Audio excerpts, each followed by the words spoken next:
Some of the greatest blessings in your life won't come from what God gives you, they'll come from what he keeps you from. See, we don't talk about that enough. We love the moments when God opens the door. We love the testimony of breakthrough. We love the part of the story where the miracle shows up. But what about when God closes the door? What about when he shuts it, locks it, and doesn't even leave a crack for you to peek through? And we stand there frustrated, confused, heartbroken, thinking we missed it, like maybe we messed up somewhere. But could it be that the closed door wasn't punishment but protection? What if the no was actually the mercy of God? Let me tell you something. Closed doors are not curses, they're clarity. They're God saying, that's not it. They're God stepping in and saying, I love you too much to let you walk through that. We get so obsessed with why the door closed that we forget who is holding the key. You thought the rejection was personal. You thought the breakup was punishment. You thought the lost opportunity meant you failed. But maybe, just maybe, God saw what you couldn't. Maybe the thing you were begging him to open would have broken you if you walked through it. Think about it. Some of the things you cried over not getting, when you look back now, aren't you thankful? You didn't get the job, but God had a better position. The relationship didn't work out, but now you see how toxic it was. That door didn't open because your purpose was never on the other side of it. It just felt like it in the moment. See, we have a limited view. We see the door. God sees what's on the other side. We see the potential. God sees the full picture. And here's what I've learned. God doesn't just open doors of opportunity. He closes doors of destruction. Sometimes the very thing you think you need is the exact thing God is saving you from. And let me just say this, clarity doesn't always come immediately. Sometimes God closes the door and you don't get the explanation until months or even years later. You're in the dark hallway asking God why, and he's silent, not because he's punishing you, but because he's teaching you to trust him without needing all the answers. And that's hard. I know it is. It's hard when you prayed with faith, you fasted, you believed, and still it didn't work out the way you hoped. And you're left wondering, God, did you even hear me? But just because the door didn't open doesn't mean God didn't answer. Sometimes his answer is no. Sometimes his answer is not this one. And sometimes his answer is not yet. I think about Paul in Acts 16 trying to go preach the gospel in Asia. He had a good motive, a holy mission, and God still said no. The Bible says the Holy Spirit forbade them. Paul wasn't doing something wrong. He was doing something right and still got a closed door. But that door wasn't a curse. It was clarity. Because just a few verses later, Paul receives a vision of a man in Macedonia saying, come help us. And it was that moment that opened the door for the gospel to spread in Europe. If Paul had forced his way into Asia, he would have missed what God actually had planned. So stop crying over doors God shut to reroute you. Stop blaming yourself for divine redirections. God sees what you don't. He knows what's ahead, and his ways are higher. We say we trust God, but real trust shows up when we're staring at a locked door with no plan B and still saying, God, I don't get it, but I trust you. And don't get it twisted. Just because a door is closed now doesn't mean it's closed forever. God can reopen it in his timing. Or he can open something better, something you couldn't even imagine. Because here's the truth. God doesn't waste anything, not even a no, not even a disappointment, not even the season of waiting. Every closed door is pointing you somewhere, teaching you something, forming your faith. It's not the end of your story, it's the setup for the next chapter. So the next time the door doesn't open, don't panic, don't spiral, don't call it a curse. Lift your hands and say, God, thank you for clarity. Thank you for seeing what I don't. Thank you for protecting me from what I wanted so you could give me what I need. Because when God closes a door, it's not rejection, it's redirection. And where he leads you will always be better than where you thought you were going.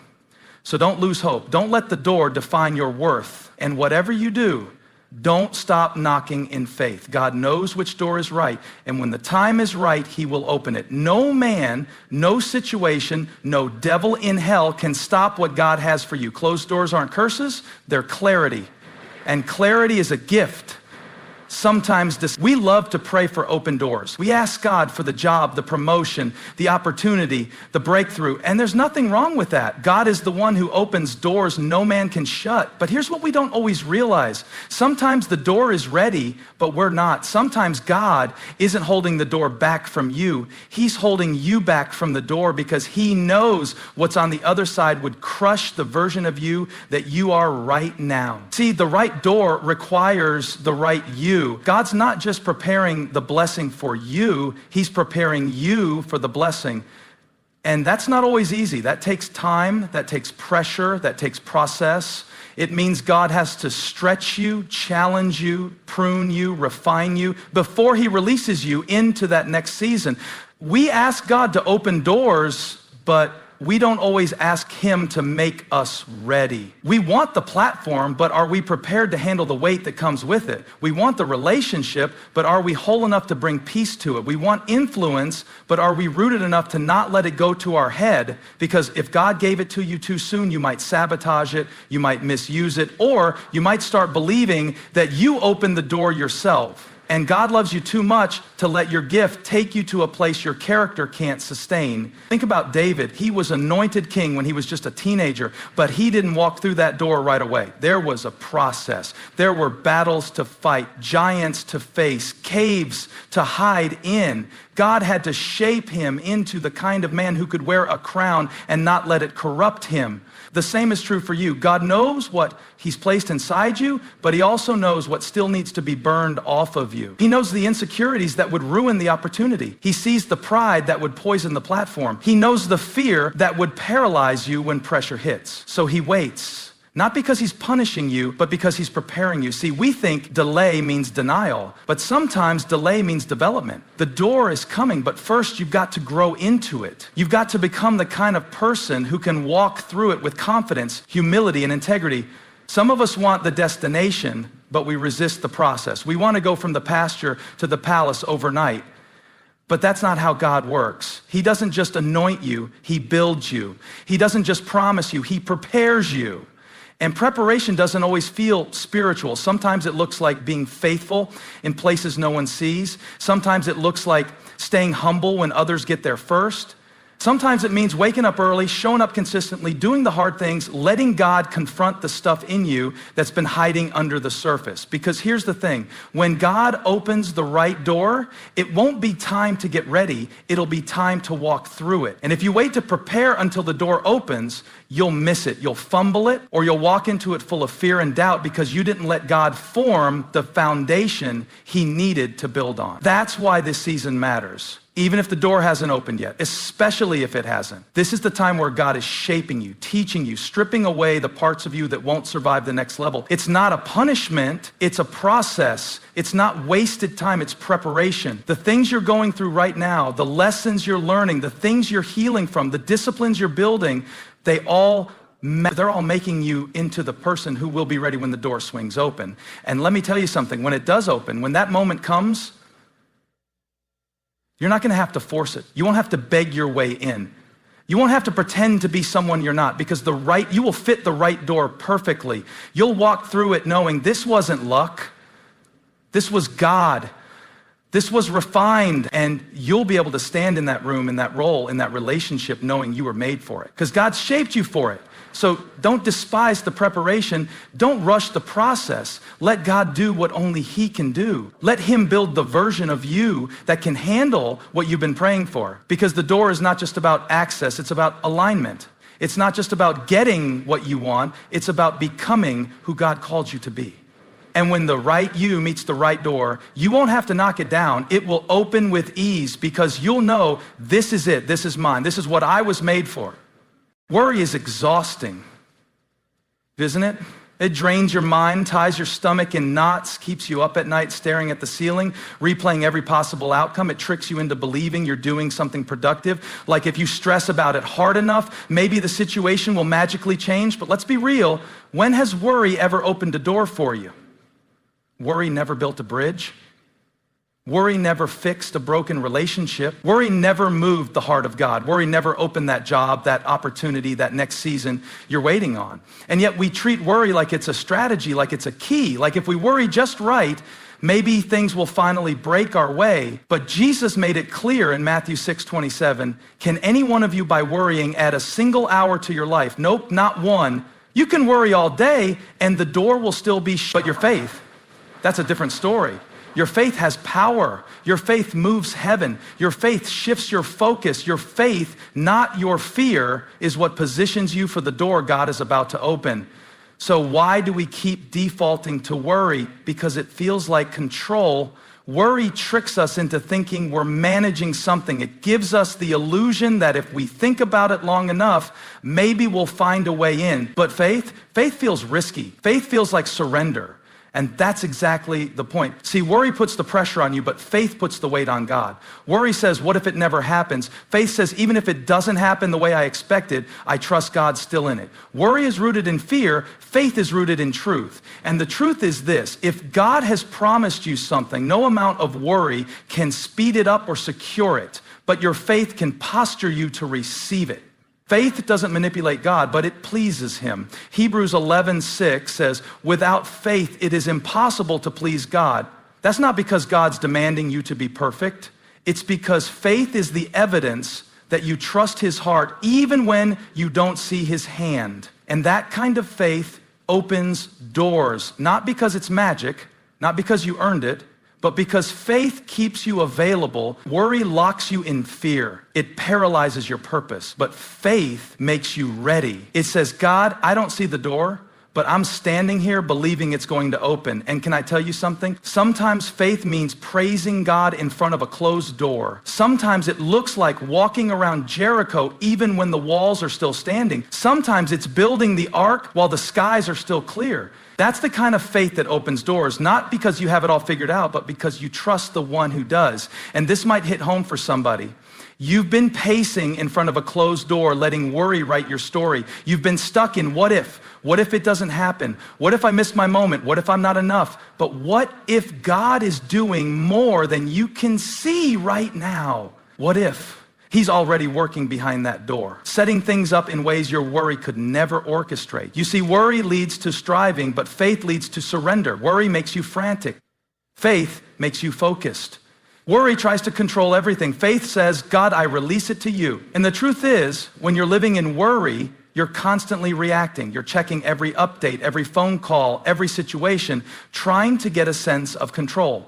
But when you're walking in faith, you're responding to God's voice instead of reacting to your fear. You move different, you speak different, you wait different, because when you believe God is the one who opens doors, you stop panicking about which door will open. You stop comparing your door to someone else's. You stop trying to pry things open with your own strength. You start to realize that if it's your door, it'll open when you're ready, not when you're worried. You don't have to manipulate it. You don't have to chase it. You just have to trust for it.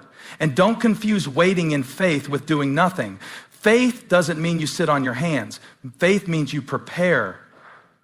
You praise, you plant, you show up every day with expectancy, because even if you don't know when it'll happen, you know who holds the key. So I need to tell somebody today, stop letting worry rob your peace. Stop letting fear paralyze your purpose. That door isn't locked because God is punishing you. It's not stuck because you're unworthy. It's being held until the moment that's right. Not just right in time, but right in you. And until then, your job isn't to worry your way into it. Your job is to walk by faith, because at the end of the day, your worry won't open it, but your faith just might. We're always looking for the next door, the next season, the next opportunity, the next big thing. And while there's nothing wrong with vision, nothing wrong with desiring more, stepping into purpose, believing for greater, sometimes we get so focused on what's next that we miss what's now. But what if I told you the door you're standing in right now, the one you may not even like, the one you didn't choose, the one you've been trying to rush out of, has a purpose. Every door has a purpose, even the one you're in right now, even if it's small, even if it's slow, even if it feels like a waiting room, even if it feels like a setback. There's something God is doing here, something he's teaching, something he's preparing, something he's revealing, because God doesn't waste space.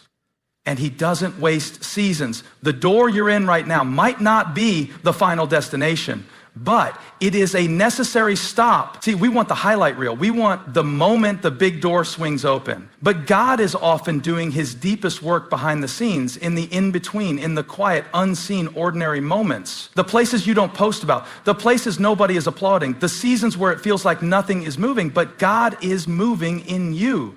You might be saying, God, I'm ready for the next thing, but God might be saying, I'm still doing something in this thing. And if you skip the purpose of this door, you won't be ready for the next one. Think about Moses. He spent 40 years in the wilderness after leaving Egypt before he ever stepped up to lead the Israelites out. That door felt like delay, but it was development. It was in that place that God was shaping his confidence, breaking his pride, forming his character. That wasn't wasted time. That door had purpose. Think about Joseph, thrown into a pit, sold into slavery, wrongly imprisoned, door after door that looked like defeat. But every single one was part of the plan. Because if he hadn't walked through the prison, he would have never made it to the palace. And when he got to the palace, he wasn't bitter, he was ready because he let God do something in every door. So let me ask you, what if the door you're in right now is part of your preparation? What if it's not just a delay, but a setup? What if the job you don't like is the place God's using to sharpen your work ethic, test your integrity, and develop your leadership? What if the relationship season you're in is growing your emotional maturity? What if the quietness, the routine, the mundane is where God is solidifying your faith so that when the storm comes, you don't get shaken? Don't discount where you are. Don't despise this door just because it doesn't look like what you pictured. God is too intentional to place you somewhere without purpose. You might not understand it now, but later you'll look back and realize, I needed that door. That season taught me something. That frustration refined me. That no redirected me. That door, the one I thought was wasting my time, was actually saving my life. And if you keep rushing to the next, you'll miss the beauty of the now. There is fruit in this room. There is strength being built in this space. There is grace for this place. But you've got to be willing to see it. You've got to be willing to stay present even when you're praying for progress, because God doesn't just work through open doors, he works in them. So what's your posture in this current door? Are you grumbling through it? Are you complaining about what it's not? Or are you committed to what it's producing? You don't have to love the door to learn from it. You don't have to understand the door to honor it. And honoring where you are is often the fastest way to step into where you're going. Paul said in Philippians 4:11, I have learned to be content, whatever the circumstances.